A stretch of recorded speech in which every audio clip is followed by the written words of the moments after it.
প্রধানমন্ত্রী তারেক রহমানের নেতৃত্বাধীন মন্ত্রিসভায় আরও ৪ জন সদস্য যুক্ত হতে যাচ্ছেন। এর মধ্যে ৩ জনের ব্যাপারে নিশ্চিত হয়েছে প্রথম আলো। রাষ্ট্রপতি হিসেবে মির্জা ফখরুল ইসলাম আলমগীর শুক্রবার সন্ধ্যা ৭:৩০টায় শপথ নেবেন। এরপরই মন্ত্রিসভার নতুন সদস্যরা শপথ নেবেন বলে মন্ত্রিপরিষদ সূত্র জানিয়েছে।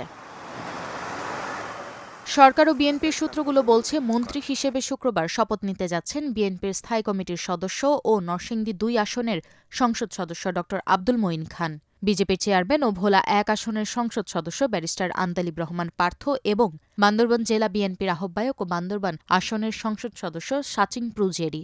আর প্রতিমন্ত্রী হিসেবে মোহাম্মদ শামীম কায়সার লিংকনের নাম শোনা যাচ্ছে। তিনি গাইবান্ধা ৪ আসনের সংসদ সদস্য।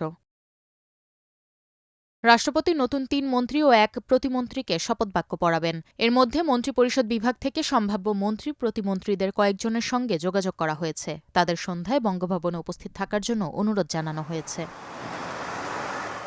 সরকারি যানবাহন অধিদপ্তরের একজন ঊর্ধ্বতন কর্মকর্তা প্রথম আলোকে বলেন, তাদের কাছে ৬টি গাড়ি চাওয়া হয়েছিল। ৬টি গাড়ি মন্ত্রিপরিষদ বিভাগে পাঠানো হয়েছে। এখন সেখান থেকে কয়টি কাজে লাগানো হবে সেটা মন্ত্রিপরিষদ বিভাগ বলতে পারবে।